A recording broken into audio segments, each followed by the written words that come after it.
Alors, il y a deux grandes expositions actuellement au Grand Palais, hein. C'est une exposition dont je vais vous parler après, et puis celle-là qui est moins connue et qui est moins, dont on parle moins et moins attractive, c'est Bohème. Alors Bohème, c'est quoi? C'est à la fois la représentation des bohèmes, des bohémiens dans l'art, hein.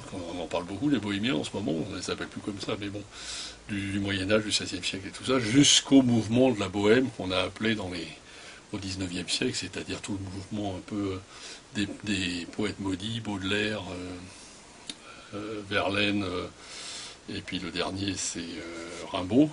Et il y a notamment à l'exposition des manuscrits de ces trois peintres. Ça va jusqu'au premier tableau de Picasso avec les Moulins de la Galette, avec Toulouse-Lautrec et tout ça. Donc c'est vraiment la bohème au sens large. On part des bohémiens, hein, donc la représentation un peu des gitans et des bohèmes et des diseurs de bonne aventure dans la peinture, classique du XVIe, XVIIe, XVIIIe siècle, pour arriver à la bohème, le mouvement un peu surréaliste en France au début du XIXe siècle. C'est vraiment une exposition que je vous conseille, et un très très beau catalogue bohème. Tout ça pour en arriver à la deuxième exposition qui a lieu au Grand Palais, hein.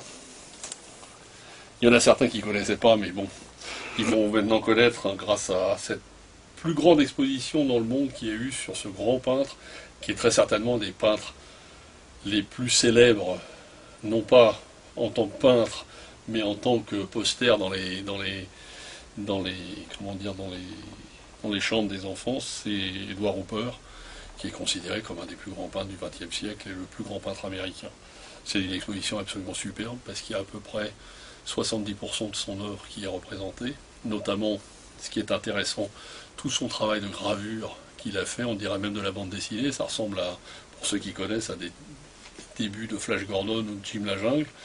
C'est absolument superbe, il a fait tout un travail au début publicitaire. Il y a 22 gravures au crayon sur 26 qu'il a exécutées. Il y a, je crois, 60 tableaux sur les 100 qu'il a exécutés. C'est absolument superbe. Notamment celui-là, le plus connu, hein, qui est la représentation qui s'appelle, je ne sais plus comment, mais bon, qui est au musée de Chicago, et vous avez l'occasion de le voir à Paris. Alors, de Hopper, il est sorti pas mal de livres. Celui-là, qui est le catalogue de l'exposition, hein, il se présente toujours de la même manière, qui montre vraiment parce que il y a toutes les peintures d'Hopper, et il y a aussi également tous les peintres dont il s'est influencé, c'est-à-dire Degas, tous les peintres impressionnistes du début du XIXe siècle. C'est absolument superbe. Si vous voulez compléter le catalogue, il y a vraiment le plus beau livre de l'année qui soit sorti, c'est Hopper, le peintre de l'attente, hein, parce qu'effectivement tous ces personnages ont l'air statiques, ont l'air d'attendre qu'il se passe quelque chose dans ces tableaux, chez Citadel Masno, dont le coût peut-être se mettre à plusieurs pour l'offrir en ce moment pour Noël, mais si vous voulez un beau livre, un truc vraiment superbe avec des repositions absolument magnifiques, il faut vous procurer celui-là. C'est les deux grands bouquins de l'exposition, qui est quand même une des plus belles expositions qu'il y a eu depuis de nombreuses années à Paris.